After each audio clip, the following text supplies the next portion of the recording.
sampai ditemukannya vaksin yang efektif, kita harus hidup berdamai dengan COVID untuk beberapa waktu ke depan.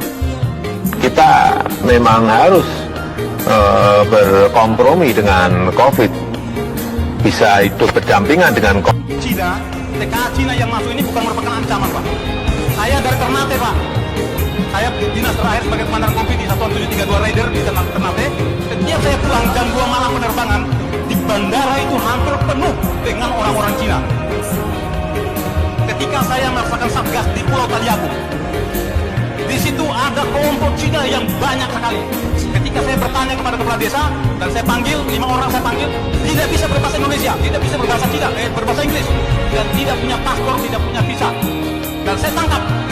Malam hari saya didatangin satu letkol polisi atau BP polisi, satu mayor tentara untuk menebus atau menjemput mereka. Saya tolak dengan ada imbalan satu kantong plastik uang.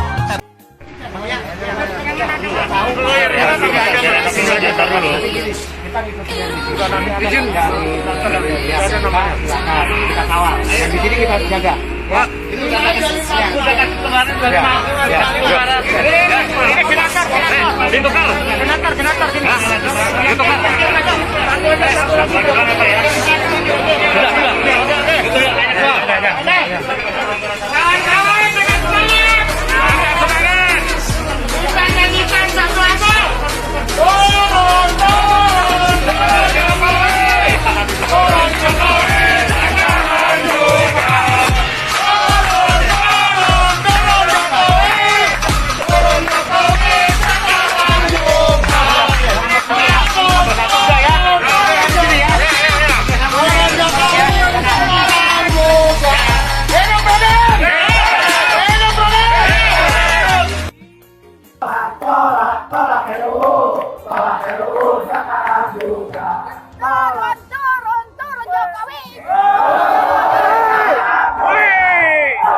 Turun Jokowi. Turun Jokowi sekarang juga. Turun Jokowi. Turun Jokowi sekarang juga. Turun Jokowi. Turun Jokowi sekarang juga.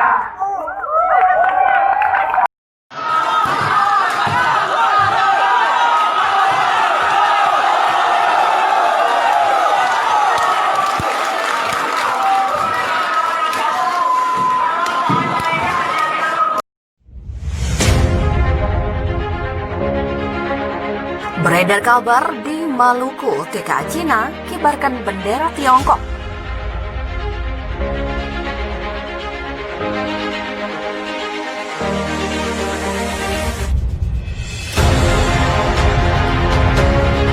Di Halmahera, Maluku Utara memaksa menurunkan sebuah bendera asing yang dikibarkan pada acara peresmian smelter di Pulau Obi. Tindakan dari anggota TNI sebagai teladan dalam menjaga keutuhan NKRI dan kewibawaan bangsa Indonesia.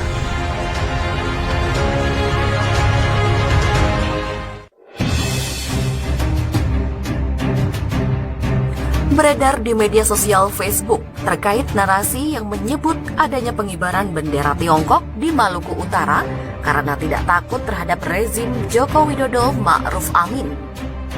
Kabar yang menyebut bendera negara Tiongkok berkibar di Maluku Utara dikarenakan ketidaktakutannya terhadap rezim Joko Widodo Ma'ruf Amin.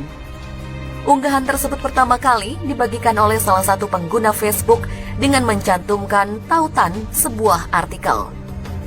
Artikel yang dibagikan pengguna Facebook bernama Ananda Naris membagikan tautan artikel itu dengan narasi sebagai berikut. Ya, gimana lagi, Indonesia hutangnya banyak sama Tiongkok, makanya Tiongkok nggak takut sama pemerintahan sekarang. Demikian tulis akun Ananda Aris. Dikutip dari Kementerian Komunikasi dan Informatika, Kemenkominfo, melalui situs resminya, media nasional tersebut melaporkan bahwa bendera Tiongkok sempat berkibar di Pulau Obi, Kabupaten Halmahera Selatan, Maluku Utara saat peresmian smelter PT Wanatiara Persada. Namun bendera itu akhirnya diturunkan oleh Marinir TNI Angkatan Laut. PT Wanatiara Persada langsung menyampaikan permintaan maaf atas kejadian tersebut. Penurunan bendera asing ini dilakukan karena melanggar Undang-Undang Nomor 41 Tahun 1958 tentang Lambang Negara. Pelanggaran tersebut antara lain, bendera asing dikibarkan sejajar dengan bendera merah putih, ukuran bendera asing lebih besar ketimbang bendera Indonesia, serta dikibarkan di tempat umum.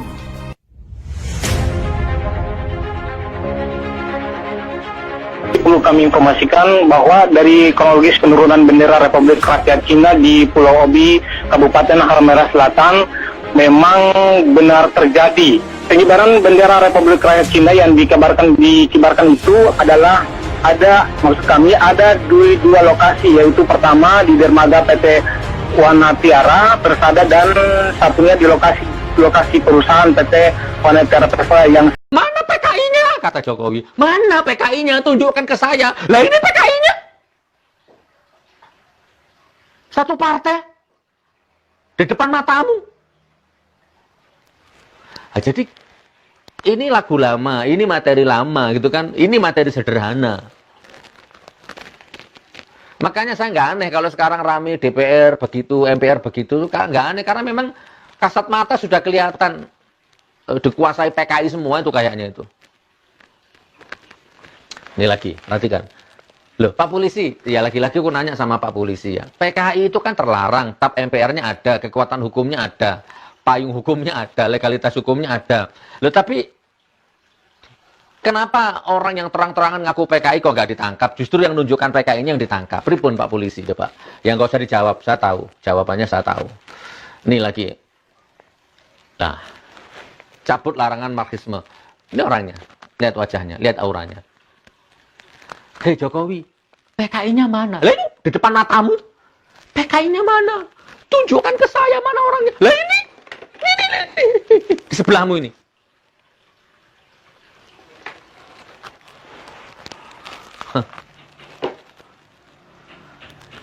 Negara sebesar ini. Belum. Masih ekstra ini, belum. PKI-nya mana? Lah ini. Ini PKI-nya. Bukan omong kosong, ternyata benar apa yang disampaikan Bapak Jenderal Purnawirawan Kiflan Zain. Mereka sudah mulai bangkit. Tidak penting bangkit, yang penting kan ini. Mana PKI-nya? Lah ini. Ini latihan ini, di mana ini? Saya percepat. Nah ini. Loh. Jadi, Pak Polisinya sibuk nangkepi aktivis yang ngomong soal PKI. Sementara PKI-nya sendiri bebas berkeliaran tuh pripun. Nih.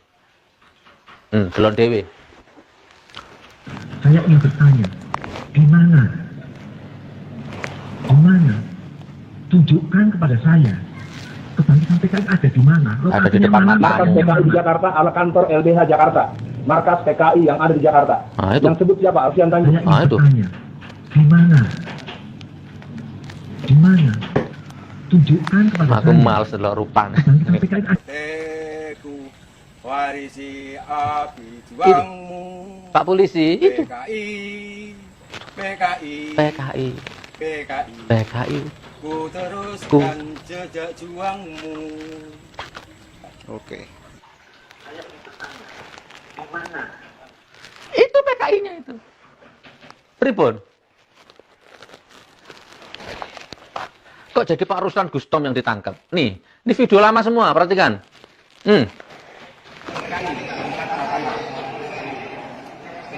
PKI itu hanya meminta bakal tangan kanan dari sebuah anggota militer. Jadi yang kami sekarang itu Orde Baru Soeharto yang pada masanya itu sangat berjaya 32 tahun. Jadi otomatis pikiran saya adalah Soeharto kalau akan kuasa. Jadi Pak, dalam hati PKI itu adalah Soeharto. Intinya sekarang PKI bukan masuk tentara gitu ya. Bukan Pak, sama sekali bukan. Nah itu siapa? Nggak ditangkap. Kok nggak ada berita viral, nggak ditangkap, terus anak ini direhabilitasi mentalnya, anak ini. Kan ini kayak pencucian otak ini ya, penghapusan sejarah kan. Coba, hilang beritanya kan. Ayo, mana lagi? Nih, nggak tahu ini di mana ini, latihan ini. Ini lagunya nanti saya hilangin ya, biar nggak kena.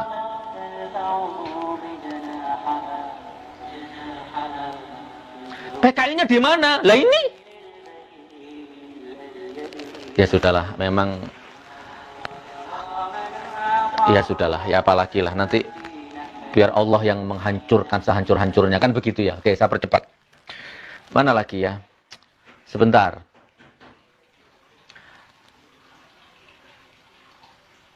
Ini. Saya lihat ILC ya kemarin ya.